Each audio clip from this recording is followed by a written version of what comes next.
Yo, what is up, Karma Nation? We are back at it again for another week of our Prop Potty Pod. I am here with my boy Ethan to chat this weekend's slate on monkeyknifefight.online and prizepicks.online. Make sure you use promo code KARMA for those sites if you haven't signed up. How's your weekend going so far? You have a good Friday? Yeah, had a good Friday. 5-0 this week on golf props. So coming into NFL with some money in the bank, ready to spend some money on NFL. Hopefully this week goes a little better than last week for us. Yeah. So I know you killed it with baseball throughout the week on Prize Picks, so that's good. So all the subs in Karma Discord should have some good money for some NFL props. So let's keep carrying the momentum through NFL. Yeah, and we killed Thursday. We hit our 2 for 3 and our 2 for 2. And if you played the 3 for 3 from the 2 for 2, you also hit 2. So had a pretty good start to the week. So yeah, And I got think plenty all of games money. are going to play. It looks like all games that were scheduled this week are going to play. So we're gonna get football through Tuesday for the first time in years, I think. Yeah, it's So I'm exciting. excited. Yeah, what, two I Monday night games and a Tuesday night game, right? Yeah, and with the Tuesday night game, I believe the Thursday night game is canceled now, Yeah, it's gonna be and canceled. it's going to be pushed to Saturday night. It sounds like. Yeah, I'm okay with So, that. I would rather have a Saturday night game instead of a Thursday game, to be honest with you. Yeah, I don't think they're gonna push a different game to Thursday, so I'm fine with Yeah. that. Definitely. It should be Well, exciting. Another yeah. 3 straight games of football. 3 straight days of football. So. I love it. I love it. And I don't know about you, Joey, but I really so the biggest thing that the NFL gets, and my biggest complaint about the NFL is they put all those games at 12 o'clock. Well, 12 o'clock my time, I guess 1 o'clock your time. Yeah. Why not spread them out a little bit? I loved the doubleheader on Monday. I thought it worked out perfect. Yeah, I I got to don't want a watch lot the of games at 4, but I do love the doubleheader on Monday. yeah. I So I like those hope 3 or 4 games at 4 o'clock, and then Yeah. So I hope the NFL maybe this is something they consider in the future is, hey, let's just because I know the first Monday of the year they always run a doubleheader on Monday, but I think it's working out great. I would love to see a doubleheader every Monday. yeah, and it's more money for them because they get another primetime game. So no reason not to Exactly. do it. And Exactly. I love watching football, and I can't watch every 12 o'clock game. So let's move one of those 12 o'clock games to Monday, and let's just do a doubleheader Monday. yeah, we can even get a Saturday night game, and once those buys start, you can do a Tuesday night game too, and give the Tuesday guys a bye week. Heck yeah, I'm down for it. Yeah, Go ahead and hire me, NFL. I'm available. Hire me. yeah, we'll get I'll you make their your schedules. schedule. Yeah, I'll do your schedules for you. So, but it's gonna be a great weekend of NFL, and I'm ready for it. Yeah, I'm excited. So make sure to join our free Discord. We have a paid and free. If you go to chatdfs.com, that gets you into our free Discord. And then make sure to sign up. If you go to dfskarma.com, you can sign up for our NFL core plays. You can sign up for the MVP package or the NFL core plays. Both get you NFL, but with other sports winding down, it might be better just get that NFL package. It's only $15 a week, $60 a month, and we got what three months left of the season, so that's $180 for the rest of the season. Yeah. Us plus Ben can definitely get you that money back each week. He's been killing it with the cores. He's started off rough on DK. I think he's 1-3, but he's 4-0 on FanDuel, and he said he started 1-3 last year on DK and finished what 11-5. So he's got that heater Yeah, coming. yeah, it's So coming. So get in now. yeah, make sure to follow us on our social media. We got DFS underscore karma. Ethan drops free play there. One half of a monkey knife fight play and then one prize pick play. Yep. So That if and you want, that hit Thursday with Gronk. So yep, we got Gronk. He got those 2 catches at the end of the game to help us out there. He started off yeah, with 1 catch for 13 yards to get us like halfway there, and then did nothing until the last drive. But yeah, that he was annoying. saved us for sure. And then we also have our sister company, Bet Karma. We have a free Discord there, bettingkarma.com. That'll get you into the free Discord. And then we also have an NFL package over there as well. So if you like betting and have a bookie, make sure to go check them out as well. So let's get started off with monkeyknifefight.online. I'll have Ethan start us off with his game he likes today. All right, so the game I'm targeting, and we aren't going to target the late games because the multipliers are still low for some reason. Monkey Knife Fight's really slacking this week. I'm raising the multipliers, so we're going to look at the 12 o'clock games mostly. But the game I'm targeting early, which should be a very fun shootout game, division game, Carolina at Atlanta. The over-under is 53.5. And most slates, that would probably be the highest. But there are a lot of shootout games. And in the NFL this year, there's just no defense. None There's at all. any defense at all. It's crazy. Very crazy. But looking at the two teams, you have Carolina with a young, inexperienced defense, which has been run all over this year and passed on. And then you have Atlanta, who I think we all thought they'd be a little bit better this year, but man, they have stunk it up this year. But Atlanta can't play defense either. So I'm looking at this game personally because I think there could be a lot of fantasy gold in this game, not just for DFS, but for props, which is why we're on the Prop Pod show. So what I'm looking at is Mike Davis and Ridley. So this could change. All right. So if you're risky like me and you have a personal opinion on Julio Jones, I think Julio Jones does not play. He tried to play last week. He lasted one half and looked awful. He just wasn't right. So I don't see why to rush him back this week. That's just me personally. He re-injured his hamstring, right, Joey? Yeah, his hamstring. And those take a long time to heal. It's not just 1 week. So I don't think Julio plays, which without Julio, Ridley gets a major bump up, which I think Ridley's already taken over the number one spot anyways. It appears so. First half, last game you kind of have to throw out. That was a weird game. But, yeah, he's definitely been dominating the usage rate. And 3 straight 100-yard games before his donut. Yeah, but he had Alexander shadowing him last game. Yeah. And Alexander is probably one of the best, if not best, corners in the league. So you kind of just wash your hands on that. And last game was really weird. But week 3 with Julio did not play, you had Ridley had 13 targets in that game.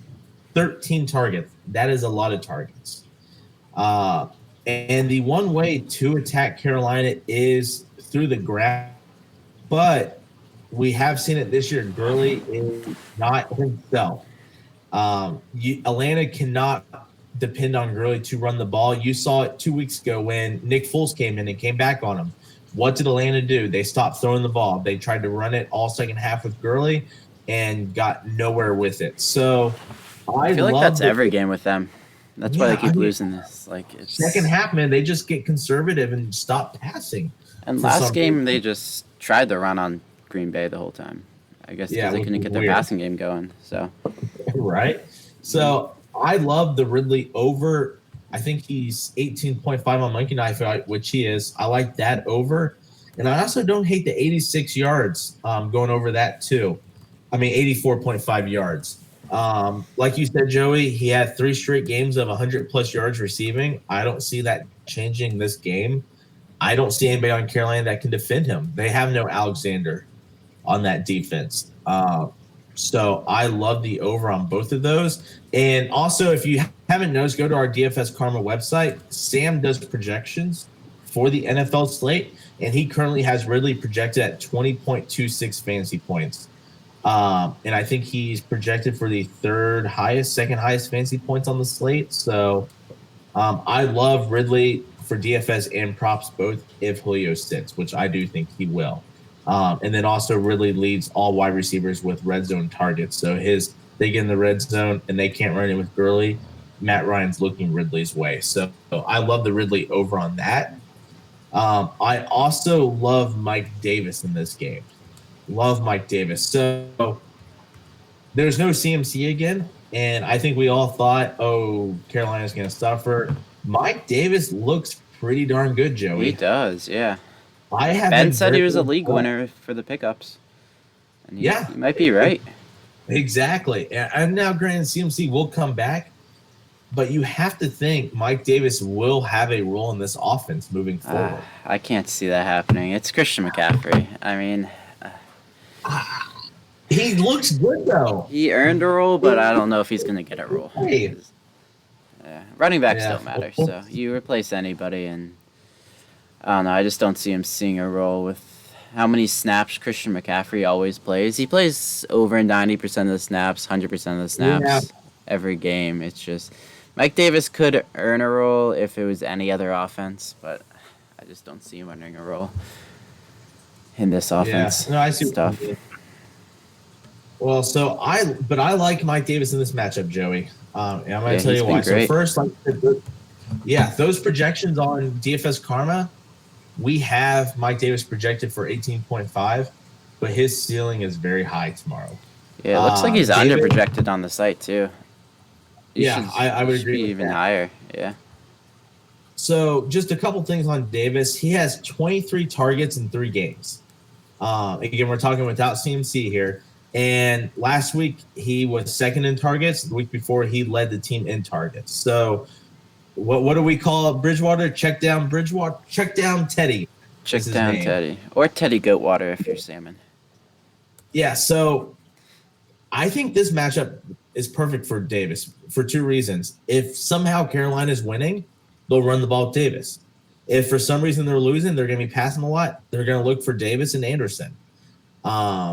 Davis averages about 12 to 18 rushing attempts, the 2 games that he hasn't been there. CMC hasn't been there. So, you have Davis running the ball. You have Davis catching the ball. You have him scoring touchdowns. Atlanta's defense is awful. They give up the 9th most fantasy points to running backs this year. And the Falcons' defense has given up the 2nd most passing yards this year.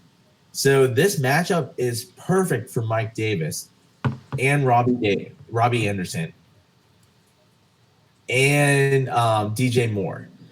How do you not everybody in this game? Joey, am I wrong for not thinking this could be a fantasy gold mine? It's definitely going to be a fantasy gold mine.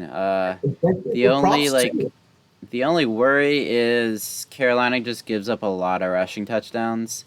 The only way this isn't a fantasy gold mine is if Gurley ends up with 3 rushing touchdowns. But that's not that likely, but it can still happen.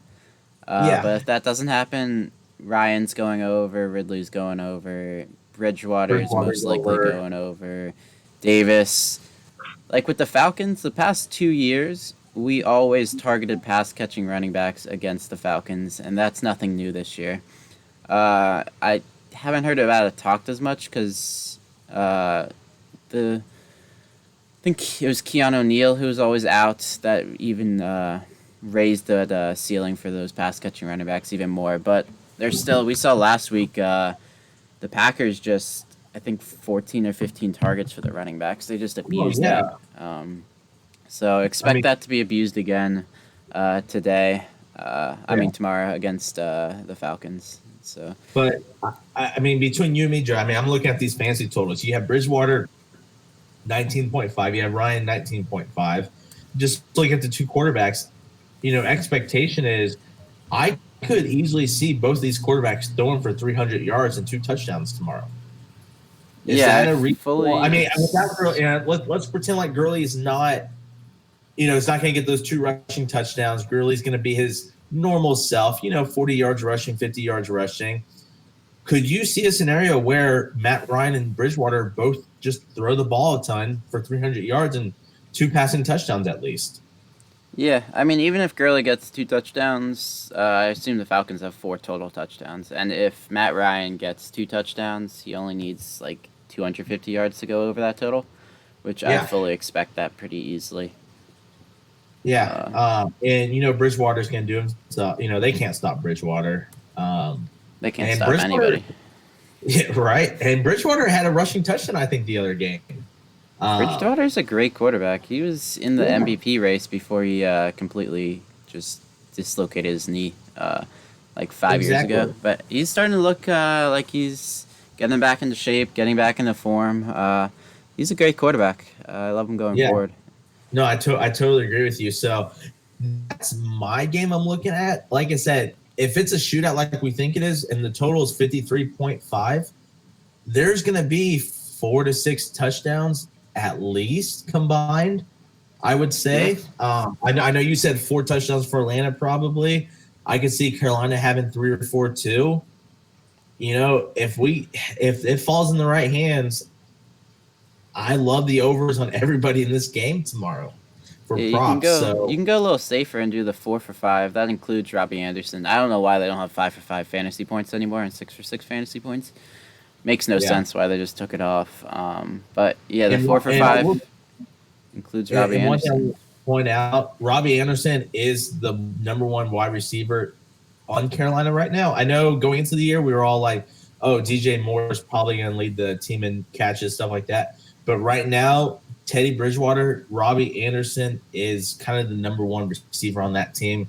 He led the team in targets last week. So I love Robbie Anderson over 15.5. And if you think Gurley gets those 2 touchdowns, like you talked about, Joey, he's going to go over 15.5 easily. So that's another prop. I think we both love Robbie Anderson over. And if you think Gurley gets those 2 TDs and not Matt Ryan, take Gurley over because he will go over with 2 TDs. So I don't hate that prop either, depending on how you view this game. Yeah, I love that. And we got Robbie Anderson on our site projected for 17.23, which is the 5th highest wide receiver of the week. So he's popping out on the projections. DJ Moore's right underneath him at 16.45. So they're expecting pretty good game from Carolina. So if those projections are popping for those 2 guys, that's most likely 100, close to 100 receiving yards if they don't get a touchdown. Carolina, Atlanta popping out in the projections, and the high team totals help too. Yeah, I will say, looking at the games that we have tomorrow, outside of Minnesota, Seattle, I could see Carolina Falcons being the 2nd highest scoring game on the slate. I think Minnesota, Seattle will take the cake for highest scoring game, but I think Carolina Falcons easily could be number 2. Easily. Yeah, most likely. And surprisingly, we got 8 games this week over a 50 game total. Very high scoring week expected. Pretty high. So. The only issue with the Vikings game is if they just run Dalvin Cook and just run too much clock. But yeah, that sucks. You never know with the Vikings. Right. So that's my game, Joey. What are you looking at? Yeah, I love that analysis for that game. So I'm looking at the Battle of Pennsylvania here, going Philly versus Pittsburgh. Philly's been awful this year. Just so bad. It's ridiculous. And somehow they're in first place in the division with 1 win. Should we talk about how much Philly fucked us over when they played San Fran last Monday? Oh, that was... Philly's just so bad. God. Joe, before you get into this analysis, how does the Eagles not get Miles Sanders or Ertz involved in that game? How? Ertz had 4 catches, though, I think. For 9 yards? 9 yards. No, that was hilarious. 4 catches for 9 yards? What the heck? Yeah, that was a little rough there. And the reason why I'm still heated about this, I'll be honest. So in the Discord, I posted Ertz over 13.5 and Kittle over 14.5. Kittle went 42 fantasy points. He went way over. But how did Ertz not go over that with no Deshaun Jackson, no receivers? I mean, they were throwing to practice squad receivers in the game. What makes it even worse is he had 9 yards. His longest catch was 8 yards. So he had, I guess, a couple negative plays, if that's the case. I mean, the Eagles owe us money today. I mean, tomorrow. The Eagles owe us money.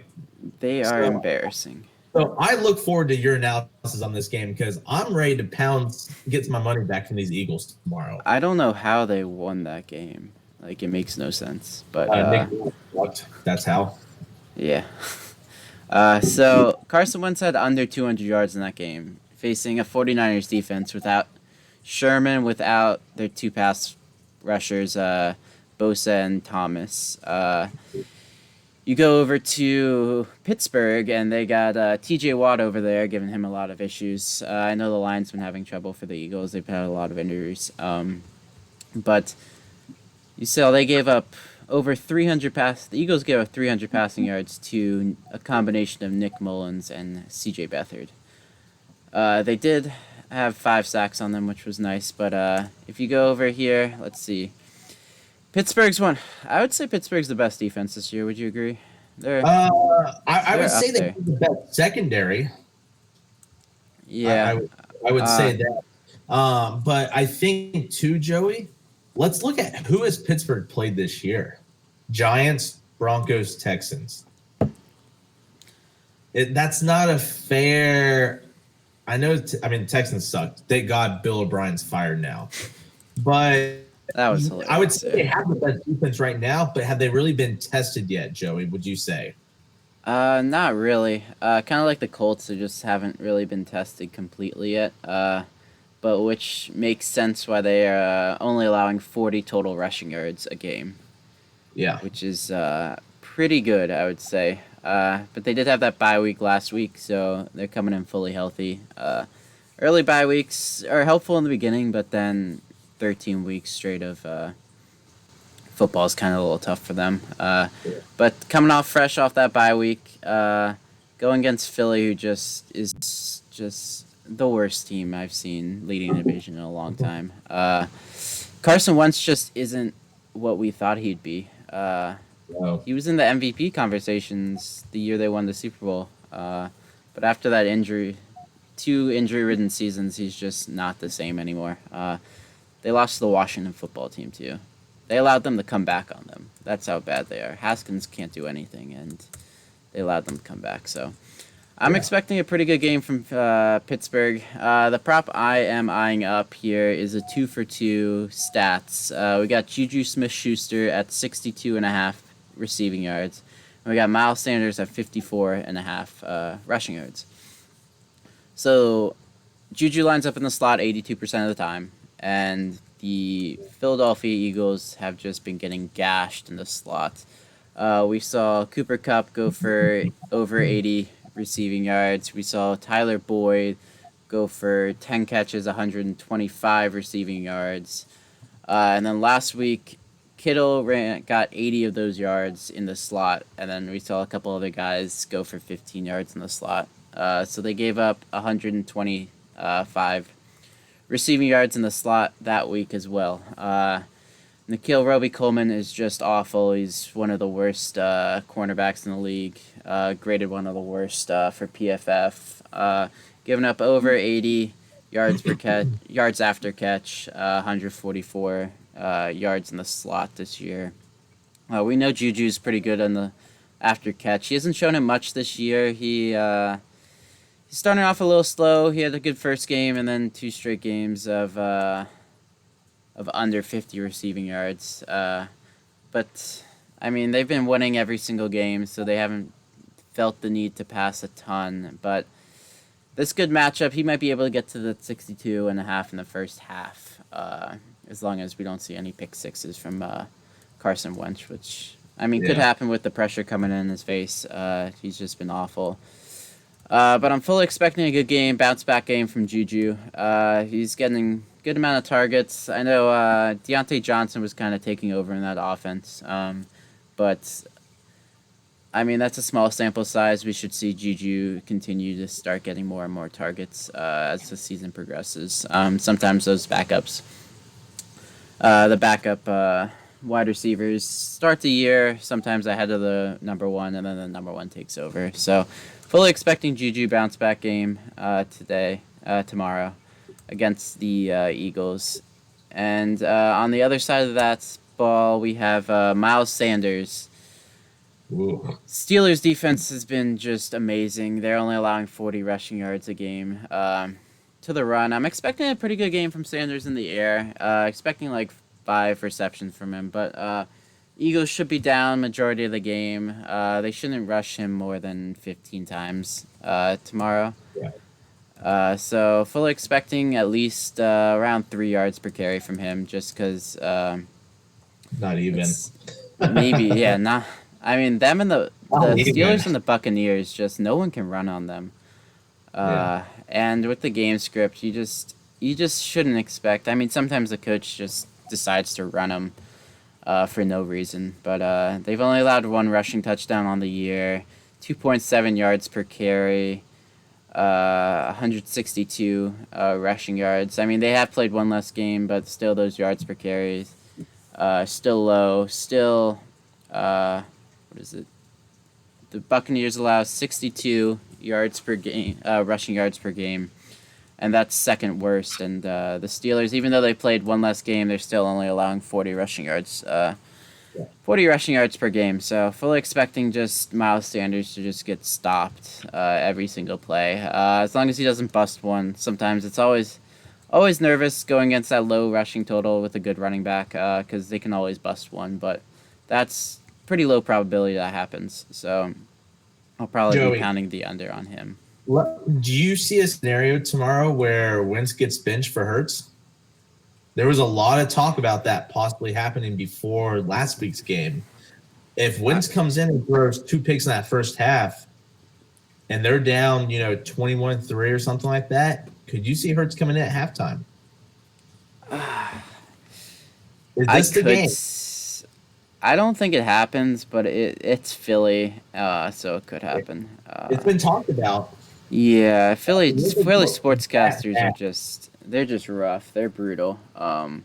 Luckily, Carson Wentz says he doesn't listen to that, so hopefully that doesn't get in his head. But yeah, it could be totally possible that Hurts comes in. I mean, you look at the playmakers Eagles have tomorrow. Ertz, Sanders. Look at the receivers. They're just practice squad guys. They don't have a legit receiver. I just don't see how the Eagles move the ball much, especially, we saw last week, they took Sanders out of the game plan. And if I were the Steelers defense coordinator right now, what's my plan for tomorrow? Take Sanders out of the game plan and make Ertz beat you. They're going to stack the box. I don't see how Sanders gets over that rushing total. I love that prop, Joey. I love it. Yeah, and they'll probably have Minkah Fitzpatrick on Zach Ertz to shut him down too. So, and I mean, they're probably not going to give much time to Wentz in the pocket. There'll probably be a lot of coverage sacks. I love Pittsburgh defense in fantasy this week. I don't know if PrizePicks has them on the board yet, but I might be going over on them. It could just be a domination from the Steelers. Especially the Eagles' run defense is pretty good, so I don't expect the Steelers to be able to just run all over them. So even when they're up, they're still probably going to face some 3rd and long situations where Juju's going to be needed for a catch or two, even at the end of the game. So that's another reason why I kind of like Juju's over. But yeah, I don't see the Eagles getting much this game. I didn't look at their total, but it's probably the lowest total on the slate. Yeah, it probably is. 44. Ooh, that's yuck. Yeah. Joey, let me ask you a question here. Yes. Well, you lose your over. I'm assuming you like this fantasy point over too. He's 15.5. 15.5. That's probably touchdown dependent. Yeah. He's probably on average gonna get around like 12.5. Like 6 catches, 65 yards, probably on average. So if he gets an extra catch or two, he'll go over, or he's gonna need that touchdown. So one question we get a lot in Discord is, we do like a stats over, like you did now with Juju. People always just assume, I can play the Juju over 2 on fantasy points. So that's why I'm asking about Juju fantasy. He's paired with Greg Ward. Do you see any way the Eagles put up 2 touchdowns tomorrow? I don't see it. No, I do not see it. Unless the Steelers are up so much, they go into prevent defense early. But that's not likely to happen. But if that's probably the only way they put up 2 touchdowns. So you know what's going to happen now, because NFL has been unpredictable so far this year. Eagles are going to put up like 5 touchdowns. That's how it's just going to go, Jerry. Sorry. Yeah, most likely. What is their projected team total? Probably 17, 20, I would think. Not even 14. Yeah, it's 14. A little above 14. Let's see here. Team props. 17.5. I would say though that Steelers might have the lowest. I mean, not the Steelers. The Eagles might have the lowest total on the board. of all the games. Yeah, most likely. Unless there's heavy. I mean, that offense looks so bad. I think the Bengals have a lower. Bengals are like right there or lower. Yeah, but I would say the Bengals have a better offense than the Eagles right now. Yeah, but they're going against the Ravens, who's just going to run the clock out. But I'm probably going to bet the under on 17.5 for the Eagles team total. I can see them getting 2 touchdowns, possibly, but I don't see them getting 2 field goals. If it was 16.5, they'd be tricky, but 17.5, I think, is a pretty easy under. Okay, so you're on the under for that bet then. Yeah, I don't expect more than 2 touchdowns. That's fair. And, I mean, they could end up with 2 field goals, but most likely 1 field goal. I just don't see the Eagles getting much offense. If they couldn't get against the 49ers, I don't see them getting it against the Eagles. Yeah, I agree with you. I like that call. So if you want to look at the fantasy points in this game, Miles Sanders scares me, even though I like his under rushing. He should get 4 or 5 points from those rushing yards, and then he ends up with 5 or 6 catches this game, most likely.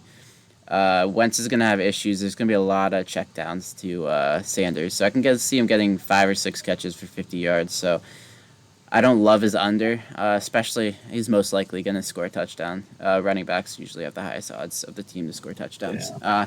So his under's tough for fantasy points, but I do like the under for rushing yards. Just to follow that up, Joey, you talked about Sanders' passing game. His target share is pretty darn good. Last week out, San Francisco did a really good job on really taking him out of the game plan, but the 2 weeks before that, he had a combined 15 targets in those 2 weeks. So he's definitely behind Ertz and maybe even Greg Ward. He's the second best option catching the ball, though, for that team. Yeah, you have no one to throw to. Especially Dallas Goedert's hurt, right, too? Yeah, he's out. I mean, they literally have Ertz and Sanders. So I could see a scenario where Sanders catches 5-6 balls tomorrow. Yeah, he's going to have to, because they're going to have to find a way to keep this game close. If the Steelers are scoring, they're kind of just completely screwed. But yeah, they're going to have to find a way to score, find a way to get some offense going, and it's going to be with short passes, and that's going to be a running back pass or Zach Ertz, 5 catches for 10 yards. Yeah.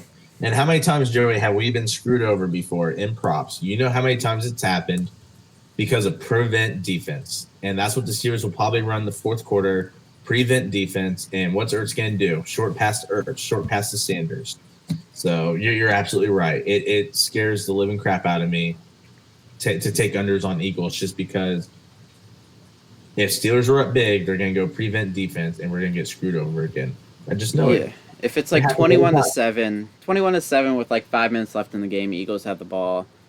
If Miles Sanders has about 5 fantasy points, I'd be scared right there for him to get like 5 catches in the final drive. Yeah. It happens all the time. We see it. Yeah, game script. So important. Yeah.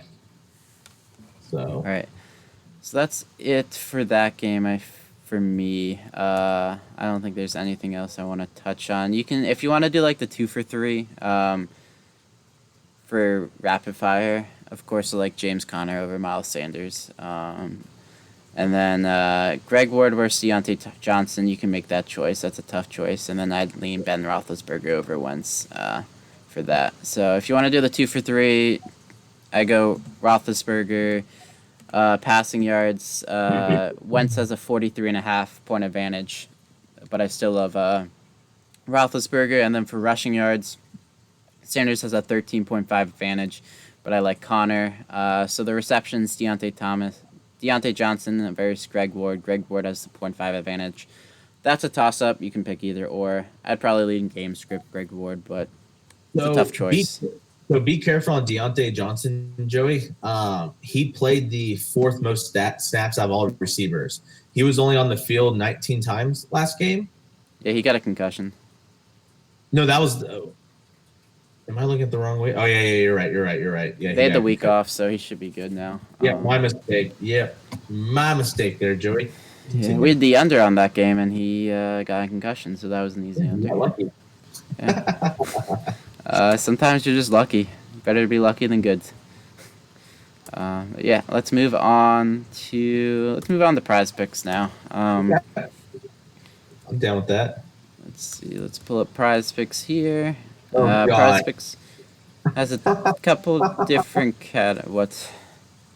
Oh, they have Ertz at 11.2. They're tempting us, Joey. That's really enticing, yeah. They're tempting us, but I love Prize Picks. I can't do it. Ugh. Yeah, I can't. It looks so nice though. So looking at Prize Picks, they have a NFL board which has all position players on it. They have a quarterback board that just has quarterbacks on it, and then they have a defensive board that has individual defensive players. Which, guys, never play that. Please do not play defensive players. There's no edge in that. You can't predict anything like that. Then they have defensive teams, and then they have kickers. So I know you and I, Joey, we like to target position players and quarterbacks mostly. Yeah, those are the most predictable, I would say. You can go over on kickers in those high total games, but it's still risky. Yeah. So looking at the board, Joey, do you have a favorite play? I have a favorite play. Yeah, I mean, we talked about Mike Davis earlier. Still like him over. I mean, some people can't play Monkey Knife Fight. So I still like the over at 18.5. It's a little close. Ridley too. We talked about those. So whenever we mention Monkey Knife Fight fantasy points, just check out Prize Picks too. Normally you can play on both those sites. Deandre Hopkins is interesting at 19.5. It's a lot, but it's the Jets, and the target share for Hopkins is crazy. It's 19.5 is a little enticing, but I probably won't. Cardinals are off and on. Can't trust them. Yeah, and the only thing too, can the Jets really score points? You know, we got Joe Flacco starting. Joe Flacco. I like Joe Flacco more than Sam Darnold. Flacco can at least run that offense. Yeah. When the last time Flacco started a game though? Last year he was Broncos quarterback, and then he had to get neck surgery. And then Drew Lock came in. You think Flacco's better than Darnold? In a small game sample size, those backups come in and just dominate. I think the first game he can do well, especially against Arizona defense. That's not very good. He's got Crowder back. So he's got a couple weapons. I think they can keep it close. Arizona looked really good the first two games, and then they sucked. Arizona couldn't even beat the Panthers. I had a -3 last week, and I think a lot of people had a -3, and it did not come through. Vegas always knows. So, but Joey, let's talk about two guys, all right? So you play DFS. I don't play DFS, but, I follow the DFS news. There's two guys on the board that seem to be picking up some conversation this week for DFS purposes. Marquis Brown and David Johnson. So you have Marquise Brown at 12.8, and you have David Johnson at 14.8. People might be playing those two guys in their cash lineup or might be heavy on for DFS, and they might see them low on props, be like, oh, easy overs. What do you think of Marquise Brown at 12.8, knowing that Lamar Jackson's maybe not running the ball a lot because he's coming in injured hip? And then what do you think of David Johnson at 14.8, with a whole new coaching staff in there? Give me your thoughts on those two guys. So I'll mention this. You bring up an interesting point with if people get news, like they're getting steam in the fantasy community, does that mean I should just instantly go over them for props? I'd say no, just because usually their projections are higher. Like cash games, you're looking at weighing salary versus their projections. So sometimes they could just be a really good play in DFS and doesn't mean you go over on them with props, because you could have someone like, say Connor's just so cheap on DraftKings. He's for some reason only like $4,000 or $5,000. He's projected for 17 fantasy points. Yes, he's gonna have a great game, but even 16 fantasy points at 4,000, 5,000 is still really good and still something you want in your cash games. So just because they're getting noise doesn't mean you go over. But in this case, I So I'm a little bit worried about Marquise Brown. I've been watching some of these games for the Raiders. They don't seem like they have a good connection right now. Jackson's missed him, especially that Chiefs game. Jackson was missing him on some wide open catches. Yeah. The Bengals defense sucks, but Jackson doesn't look accurate right now. I'm not on that deep ball. I'm not sure why, because he was so good at it last year. I don't know if it's just a couple bad throws, but last year he was so good at the deep ball. Uh, I assume they can get back on track, but it just does worry me a little bit Well, because of that. do you like Mark Andrews better? He's 12 on Price Picks. I like Mark Andrews' touchdown upside a lot better. So if you're looking at, sometimes it's if Marquise Brown's only usually projected for 3 or 4 catches a game. So if he has 3 or 4 catches, that's 3 or 4 points, and then he gets 60 receiving yards. That's 9 or 10 points. So say he gets all the way up to 80 receiving yards on 4 catches. That's still under. So you still need that touchdown to get him there, which is kind of why I like Mark Andrews more, just because the touchdown upsides. He's a much higher probability to score a touchdown than Marquise Brown. One of the things you can look at is bookies do have those touchdown odds, so that's a good thing to kind of measure yourself at. Because sometimes you're looking at a touchdown or bust guy. You go over to that can kind of help with your projections because if someone has a minus 150 to score a touchdown versus plus 150 to score a touchdown, of course the minus 150 is gonna score a touchdown more often, the higher probability. I haven't looked at the touchdown odds, but I assume Mark Andrews. He's been killing it with touchdowns. He got a touchdown last week. He dropped 2 touchdowns, I think, versus the Chiefs. So he's getting those red zone looks more than Marquise Brown. So Marquise Brown does have the higher ceiling just because the deep ball, he could end up with 2 touchdowns on a couple deep balls. Yeah. But I think Mark Andrews' floor is just so much higher, and the probability he scores 12 is just much higher than Marquise Brown because you're really looking for the touchdown. Both of them, you're kind of looking for the touchdowns. I don't think either of them go over without touchdowns unless they have ceiling games. I agree. And Mark Andrews just going to have that higher probability of scoring the touchdown. Yeah. So I do like both those. Bengals defense does suck, so of course both of them can easily score touchdowns. But I want to point out one thing, Joey, real quick, if you don't mind. Yeah. I talked about Ridley over on Monkey Knife at 18.5. He's 17 on Price Picks. So here's the cool thing about Price Picks that you can't do on Monkey Knife Fight. Price Picks, you can make your own prop. Monkey Knife Fight, you have to play the 2 guys in that prop. So, we talked about Robbie Anderson over.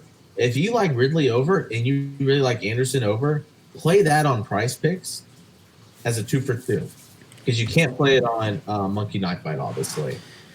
So mix and match. You and I talk about different stuff that we like throughout this podcast, and you can't always pair them correctly.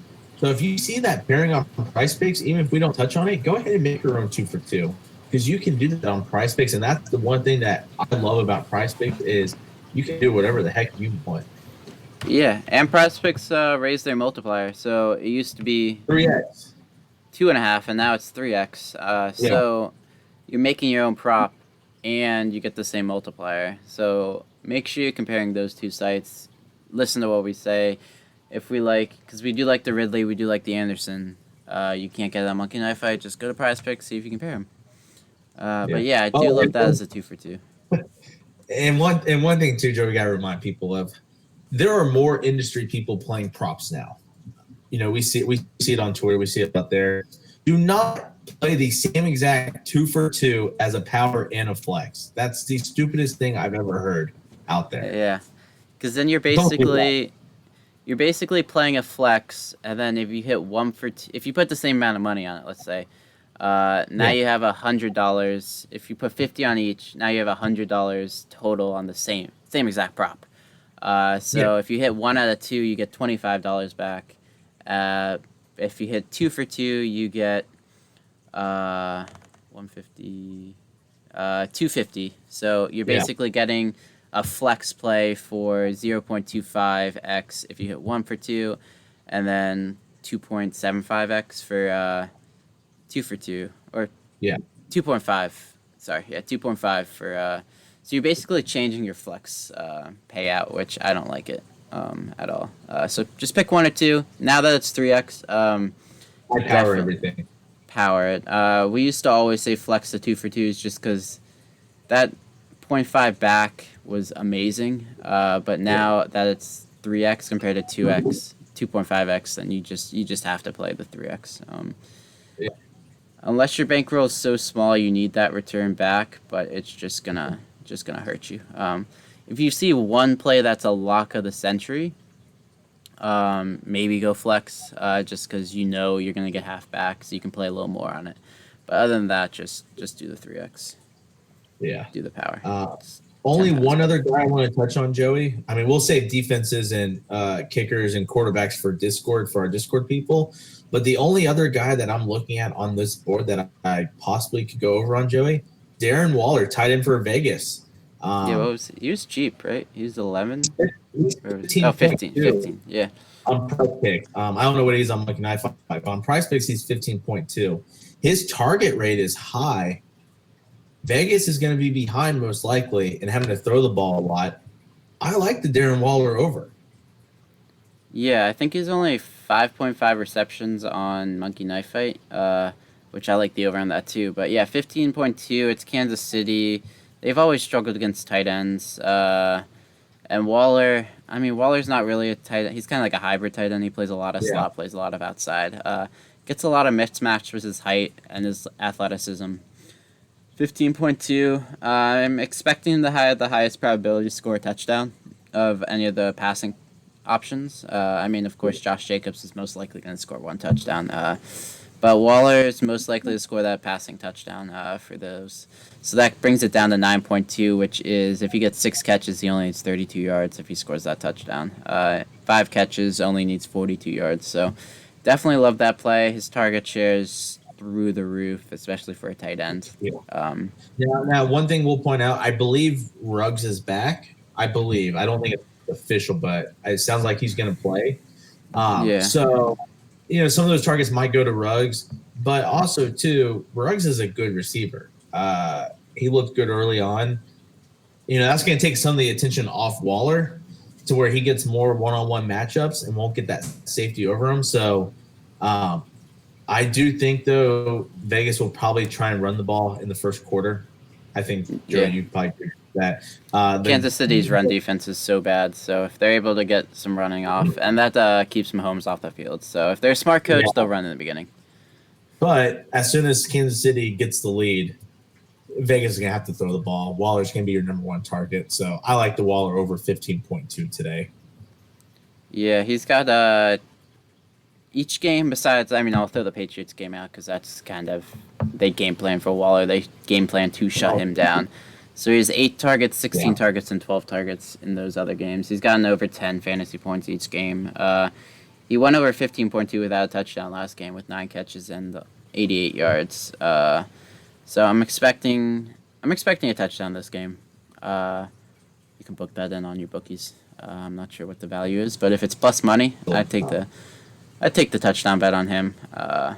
So I expect at least 6 catches from him, so you can take the over on Monkey Knife Fight too.